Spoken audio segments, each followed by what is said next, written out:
É importante reconhecer que, desde já, quando a gente tenta desmontar a ideia de um papado precoce, utilizar a necessidade de encontrar um papado em seu pleno exercício nos primeiros séculos, isso é um pouco... A gente acaba entrando, por exemplo, numa espécie de argumento de espantalho, né?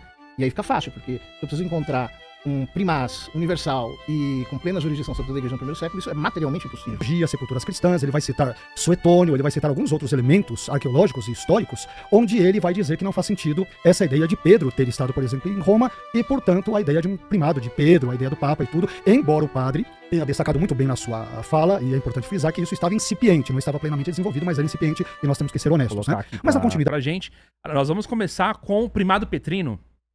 É isso mesmo? Sim, sim. Primado petrino. Então vamos lá, primado petrino. Quem começa? Podemos? Tanto faz. Podemos. um assunto bem mais católico, digamos, vamos né? lá, padre. Eu acho que seria interessante as considerações também do padre, mas Tá fique à bom. vontade, por favor. Tá bom. Bom, a doutrina do primado petrino é uma doutrina relativamente simples para a Igreja Católica, porque ela consiste em crer que o bispo de Roma ele exerce primado em relação a todos os bispos do mundo, e esse primado não é apenas de honra, mas também um primado de jurisdição.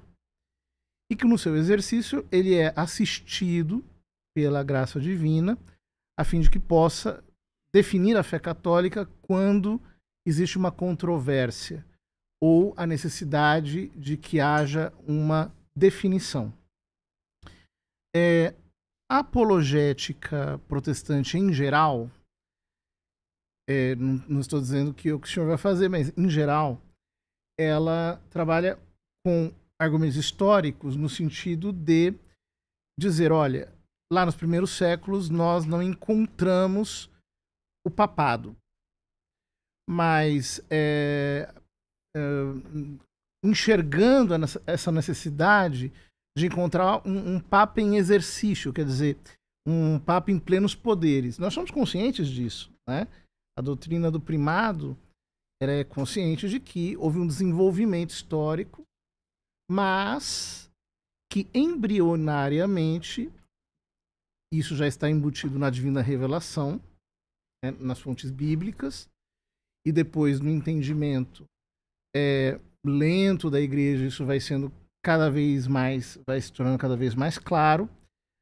A natureza da igreja exige que haja uma autoridade suprema que, para o benefício da fé, exerça esse serviço, que é muito importante, porque o sumo pontificado basicamente é um serviço.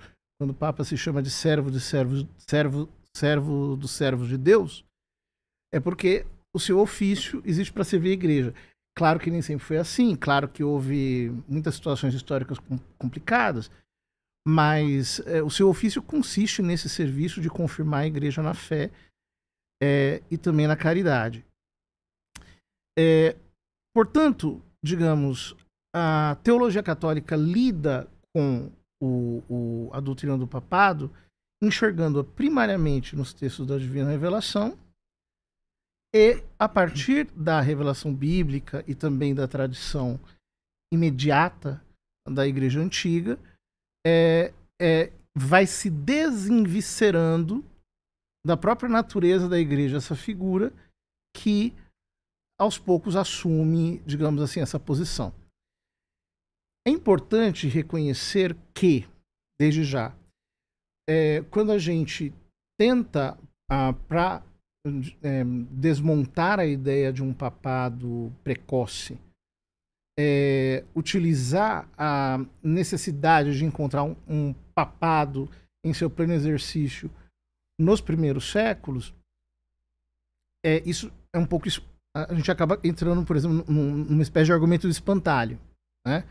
E aí fica fácil, porque se eu preciso encontrar um primaz universal e com plena jurisdição sobre toda a igreja no primeiro século, isso é materialmente impossível. Nós não encontraremos. Mas o que nós encontraremos são os princípios ali estabelecidos que lentamente vão sendo digamos assim, tornados mais claros.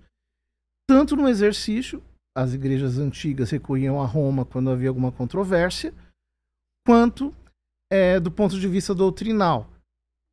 Aos poucos, esse entendimento vai se tornando consensual em toda a igreja.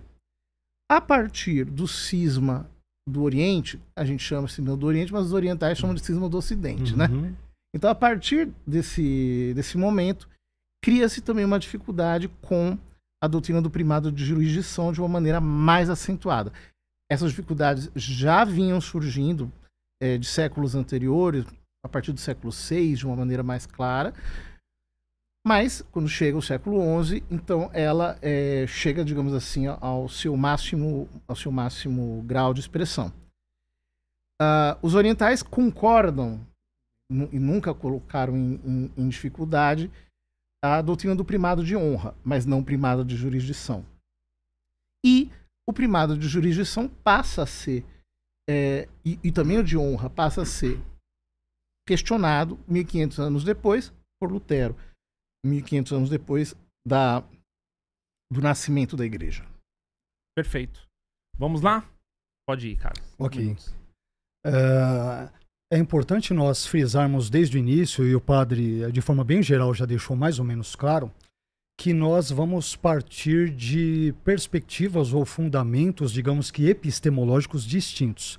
O catolicismo, e obviamente se eu estiver depois errado, o padre fique à vontade para me corrigir, ele vai se basear no famoso tripé, que é Sagrada Escritura, Sagrada Tradição e Magistério, enquanto que o protestantismo ele vai se basear no elemento chamado sola escritura, somente a escritura, mas aqui é importante dizer já de antemão que protestantes não têm nenhum problema em seguir a tradição, pais da igreja, os teólogos do contexto escolástico, pré-reforma, reforma e pós-reforma, desde que os ensinos destes repercutam e reflitam aquilo que está dito nas escrituras. As escrituras elas estão acima de tudo, incluindo, evidentemente, tradição, magistério e assim por diante.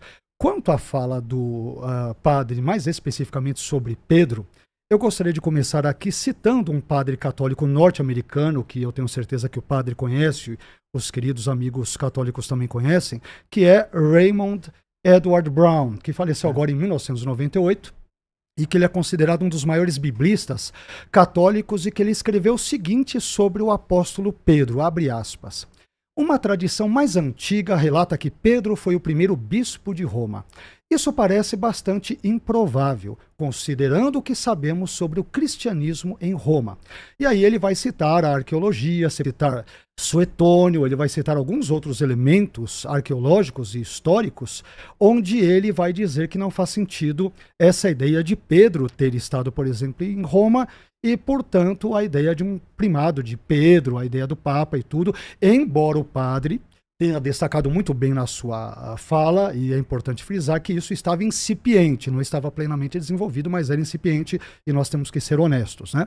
Mas, na continuidade, o Raymond Brown vai dizer o seguinte: a suposição de que quando ele, isto é, Pedro, chegou a Roma, presumivelmente na década de 60 depois de Cristo, assumiu o cargo e se tornou o primeiro bispo, representa uma retroprojeção da ordem eclesiástica posterior, ou seja, você pega uma leitura a posteriori dos pais da igreja, dos primeiros séculos, e você retroage a Pedro. Então quem está dizendo isso é um biblista católico e padre, né?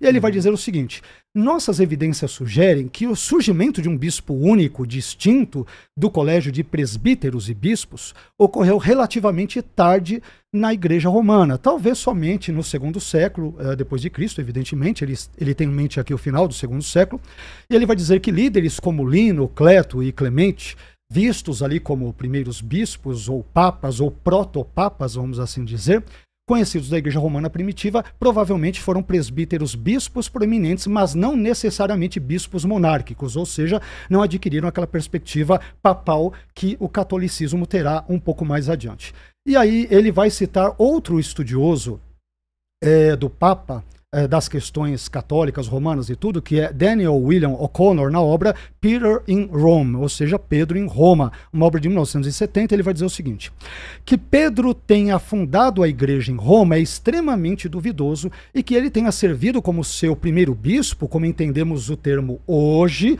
tem a ver com aquilo que o padre disse, por sequer um ano, muito menos pelos 25 anos que lhe são atribuídos, é uma tradição infundada que remonta a um ponto não anterior ao século III. Raymond Brown, um padre teólogo católico, citando outro estudioso e anuindo ao seu comentário. E aí ele vai citar várias outras coisas, e eu gostaria apenas de pegar um outro elemento aqui na sequência do pensamento de Brown, onde ele vai dizer o seguinte: há pouco no Novo Testamento que sustente a tese de que Pedro era bispo, exceto pelo fato de que 1 Pedro 5.1 apresenta Pedro falando como um presbítero. E aqui eu gostaria de fazer apenas uma brevíssima correção na fala do Brown, porque na verdade em 1 Pedro 5.1, Pedro se autodenomina em grego simpresbíteros, em grego, ou seja, copresbítero ou companheiro de presbitério, que é o que quer dizer a palavra grega simpresbíteros, em meio a outros tantos presbíteros, ou seja, Pedro é apenas mais um dos presbíteros e não o líder de todos eles.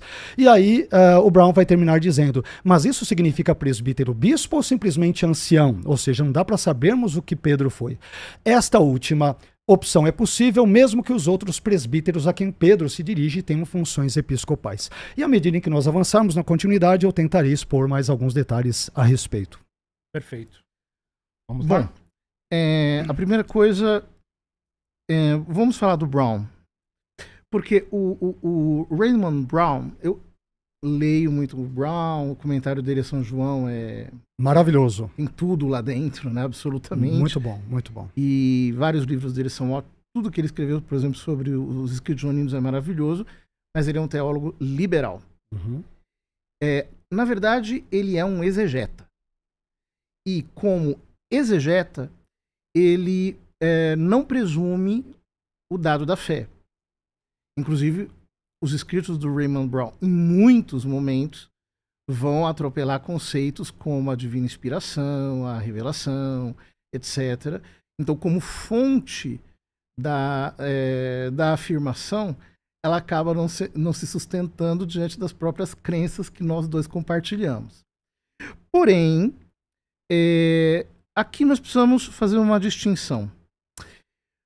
É claro que, se nós procurarmos exatamente o que nós entendemos por monarquia episcopal no primeiro século, nós só encontraremos disso vestígios quase imperceptíveis do ponto de vista histórico. Por quê? Porque não havia uma distinção clara entre presbítero e bispo. E, aliás, na teologia, essa distinção ela foi sendo feita de maneira muito lenta e praticamente ela se consolidou no catolicismo no século XX. Antes disso era até uma questão disputada. Se um bispo era um ofício, por exemplo, São Tomás de Aquino, que é um dos maiores teólogos da Igreja Católica, acreditava que era só um bispo. Aliás, que era só um ofício. Um ofício que o sacerdócio ele já tinha tudo aquilo que estava implícito na função episcopal, só que amarrado. Portanto, a função episcopal, no caso da teologia de Tomás, ela é um ofício no qual ele exerce funções que o presbítero não pode exercer enquanto governante do presbitério. Então, ou seja, o que nós vamos encontrar entre o primeiro e o segundo século? Nós vamos encontrar um governo presbiteral, mas existe uma espécie de proto-presbítero, um primeiro presbítero, um supervisor. Nos Atos Apóstolos, por exemplo, São Paulo, eu não me lembro agora exatamente o capítulo e o versículo, mas ele diz que constituiu presbíteros, etc, etc. Depois ele mesmo fala para esses presbíteros: vós que sois bispos, etc, etc. Acho que é Atos 20 e 28, possivelmente. Por aí, Então, veja, essa distinção ela vai acontecendo lentamente. Agora, o que a história mostra é que, em primeiro lugar, a Igreja de Roma tem uma proeminência muito muito antiga. Ou seja, já Santo Inácio de Antioquia fala da primazia da Igreja de Roma. Preside os outros na caridade. E dizer Igreja de Roma é muito importante. Por quê? Se a gente pega Santo Irineu, por exemplo, ele estabelece a base da doutrina apostólica a partir das igrejas dos apóstolos, que são, digamos, os lugares onde nós devemos buscar a verdadeira doutrina quando ela é pregada. Ou seja, a verdadeira doutrina é a doutrina apostólica. Ele não recorre sequer a uma menção clara da Escritura naquele trecho do Adversus Hereses. Portanto, se a gente quiser partir de uma evidência extra-bíblica de que Pedro foi um bispo em Roma, que, aliás, a gente não sabe nem exatamente o que isso significa no primeiro século, é claro que, desde o ponto da teologia católica, isso é um espantalho, você não vai encontrar.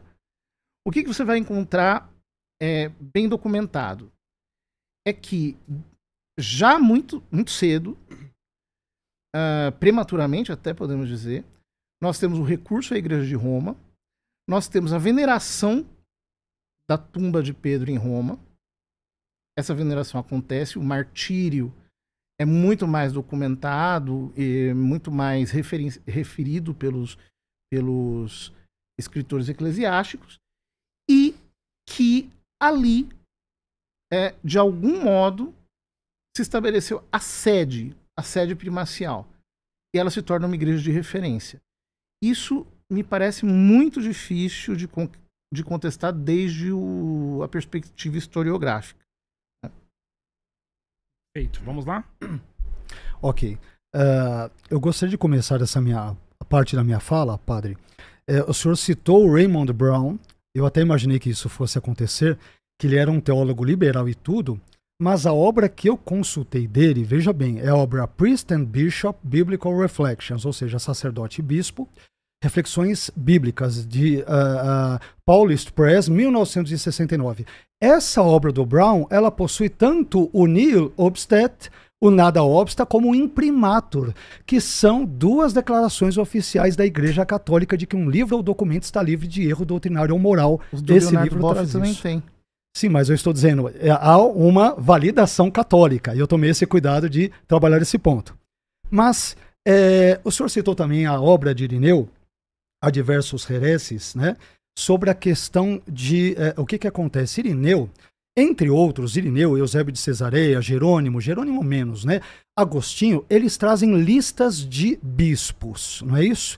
Irineu traz uma das mais conhecidas e tal, e eu fiz uma pesquisazinha nesse assunto, e eu cheguei à seguinte conclusão, e aqui eu vou tentar provar dentro do tempo que eu tenho, né? De 4 listas de pais da igreja que eu selecionei, de Irineu de Lyon, na obra Contra as Heresias, livro 3, capítulo 3, parágrafos 1 a 3, o padre citou en passant aqui bem brevemente, Eusébio de Cesareia na História Eclesiástica, Jerônimo na sua obra Sobre os Homens Ilustres, e também Agostinho na Carta 53. O que acontece? Destas 4 listas de bispos de Roma, apenas as listas de Irineu e de Jerônimo concordam com a ordem dos 3 bispos, né, os 3 primeiros nomes de bispos, ou seja, Lineu, Anacleto e Clemente, e além disso, somente os bispos Lino, Evaristo e Pio, eles seguem a mesma ordem na lista, ou nas listas de Irineu, Eusébio e Agostinho. Todos os outros nomes de bispos, eles estão situados em ordens absolutamente diferentes. Isso me faz pensar no seguinte: se a tradição ela é inerrante, ela é infalível, o magistério é infalível, estas ordens deveriam ser perfeitas, elas estão todas desconjuntadas. Então, por exemplo, na lista de Irineu, veja bem, nessas listas que eu citei, apenas Lino é que concorda, que seria hipoteticamente o primeiro bispo ou um protopapa após Pedro, né? Isso aparece, por exemplo, nas listas de Irineu, Eusébio, Jerônimo e Agostinho. As 4 trazem Lino primeiro. Ok. As 4, na verdade, Evaristo também será citado em Irineu, será citado em Eusébio e será citado, por exemplo, em Agostinho. E depois Pio também será citado em Irineu, Eusébio e Agostinho. Agora, quanto a isso, as demais situações estão todas em ordens distintas. Então você vai pegar, por exemplo, na lista que nós temos de Eusébio de Cesareia, Aniceto aparece tanto como o segundo bispo, como também o 10º. Talvez tenha havido uma confusão entre Anacleto e Aniceto, mas ele cita Aniceto 2 vezes. Quando nós vamos, por exemplo, para o segundo nome ou outros tantos nomes, nós vamos ver que Clemente, que aparece em 3º lugar, em 3 das listas ele aparece em 2º lugar na lista de Agostinho. Quando nós vamos pegar Alexandre, ele aparece como o 5º na lista de Irineu e de Eusébio, ele aparece como o 11º na lista de Agostinho. Quando você pega Eleutério, ele é o 12º das listas de Irineu e de Eusébio, ele nem aparece sequer na lista de Agostinho.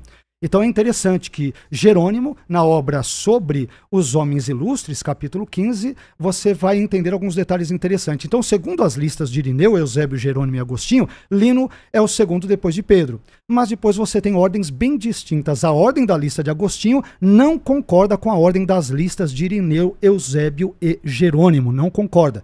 E eu tenho toda a ordem aqui, detalhada, todas as referências, e isso, de novo, nos faz pensar naquele elemento que aponta para a questão da inerrância da tradição. Aliás, outro estudioso chamado Peter Lamp, na sua obra de Paulo a Valentino, Cristãos em Roma nos primeiros 2 séculos, ele vai dizer o seguinte: é com a maior probabilidade uma construção histórica, ou seja, a obra de Irineu, da década de 180, quando o episcopado monárquico se desenvolveu em Roma. Então ele vai apontar aqui para determinados anacronismos, entre outros problemas. Mas o que eu chamo a atenção nesse primeiro momento é que listas de bispos de Roma, de Irineu e Eusébio de Cesareia, Jerônimo e Agostinho, elas não concordam.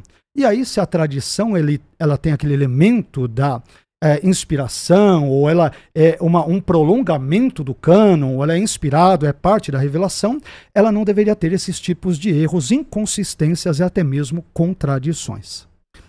Bom, primeira coisa é que a noção de tradição na igreja, ela acho que a gente precisa corrigir uma coisa na compreensão do que é tradição na igreja católica. Nós acreditamos que a tradição é fonte da divina revelação, mas ela se encerra com a morte do último apóstolo. A tradição divina, a tradição, ou seja, dominical, aquilo que vem de Cristo, e aquilo que os apóstolos instituíram. O que vem depois disso é tradição eclesiástica.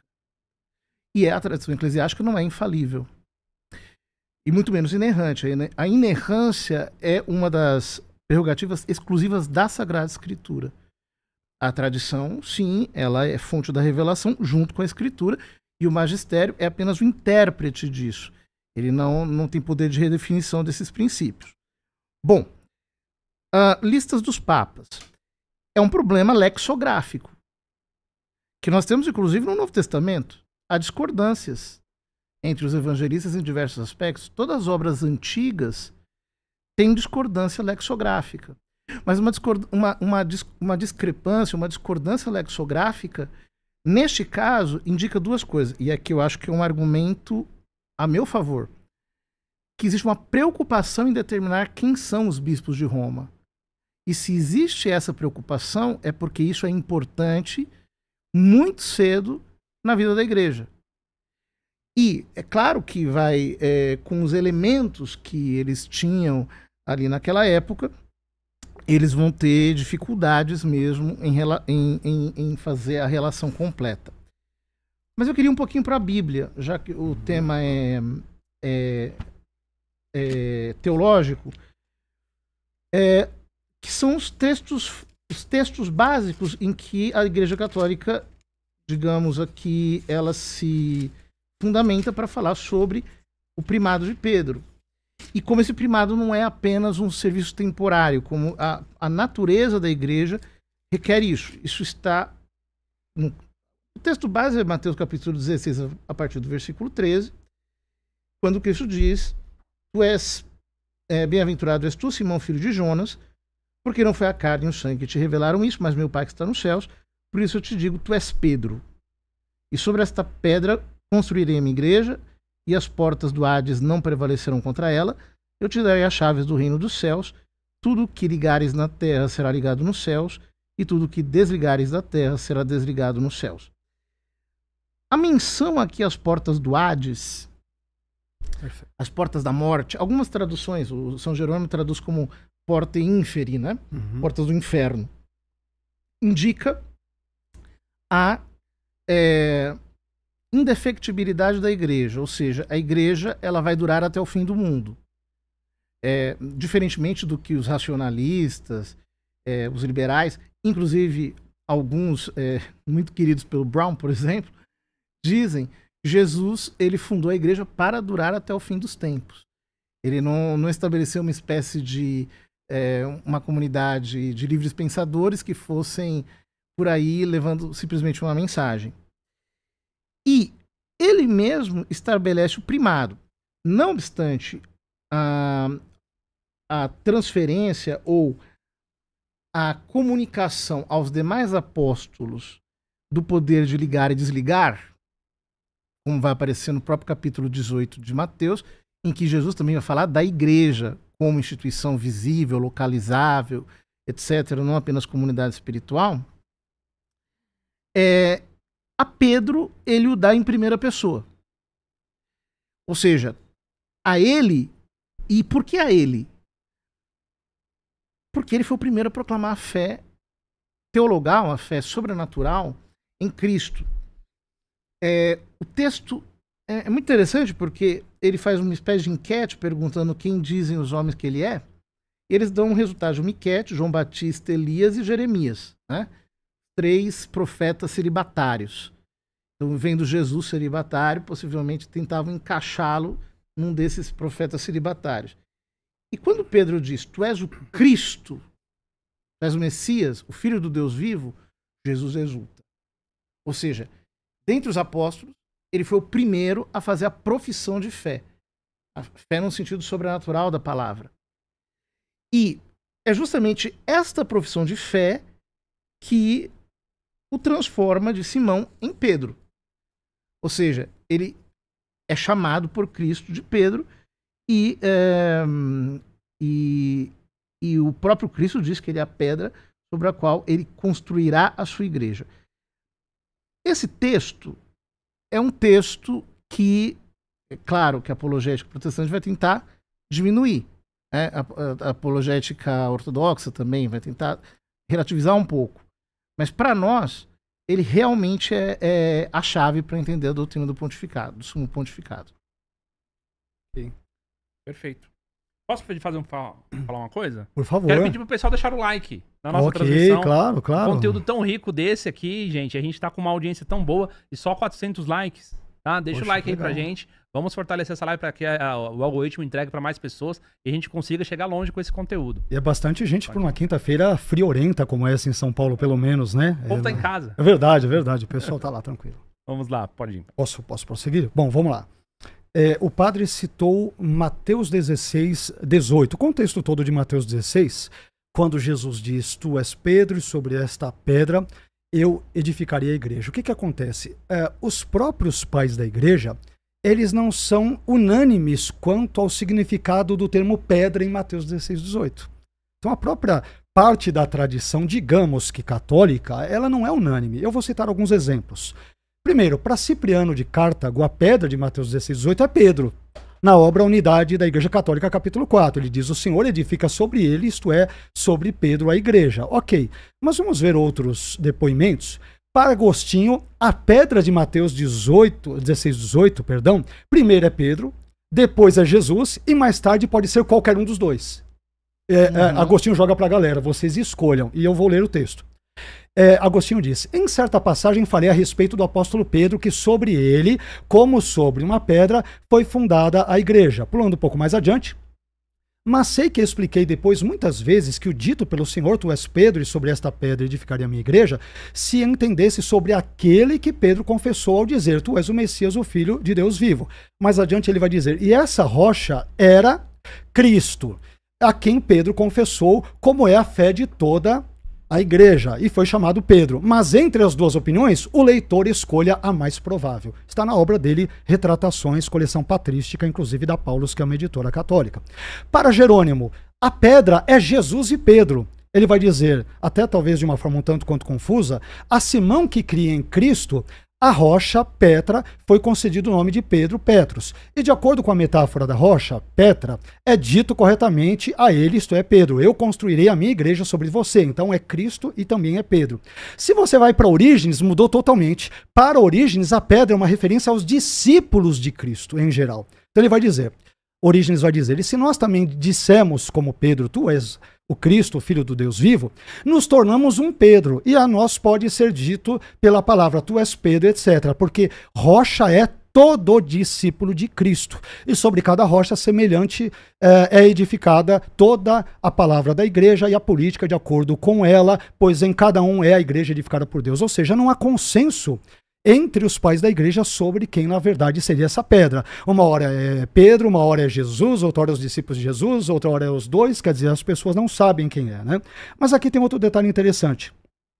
O padre citou em Mateus 16 que Jesus se exultou quando Pedro disse, né, que não foi a carne e o sangue que ali acabaram revelando para ele que ele era o Cristo, mas foi Deus, mas no instante seguinte ele diz para ele, para trás de mim, Satanás, que não cogita as coisas de Deus, mas cogita as coisas dos homens. Quer dizer, esse é um outro ponto importante.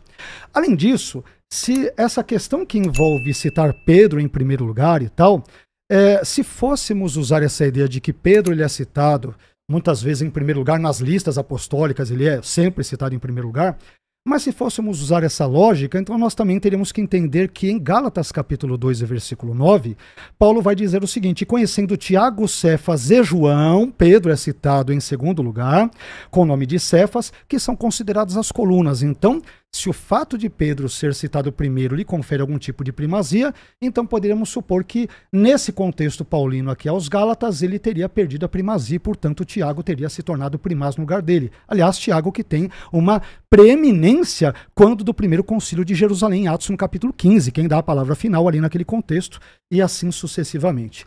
Então, tem outro texto também, que eu não sei se eu terei tempo, que é interessante, que diz respeito há um texto muito usado também pelos queridos amigos católicos, que é Lucas 22:32, quando, aliás, é usado inclusive no Concílio Vaticano I, ali para determinar a infalibilidade papal. Lucas 22:32, quando Jesus vai dizer para Pedro, depois que ele se converter e ele confirmasse os seus irmãos. O que acontece?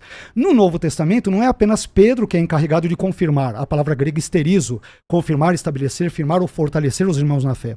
Outros agentes humanos fazem isso também. Por exemplo, Paulo deseja ir a Roma para fortalecer, esterizo, os cristãos de lá, conforme Romanos 1:11. Timóteo é enviado para fortalecer, esterizo, os tessalonicenses, conforme 1 Tessalonicenses 3:2.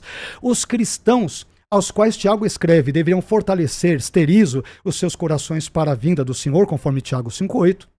Os cristãos aos quais Pedro escreve devem exortar uns aos outros a fim de que eles sejam fortalecidos, esterizo, na verdade, conforme 2 Pedro 2:12. Por fim, o anjo ou pastor da igreja de Sardes também deveria fortalecer, esterizo, os irmãos que iriam morrer, conforme Apocalipse 3:2. Portanto, essa palavra que é dirigida particularmente a Pedro, ela se aplica não apenas a ele, mas a Deus, a Jesus e a diversos irmãos do contexto eclesiológico neotestamentário. Me perdoe que eu passei acho que uns 20 segundos. Tranquilo.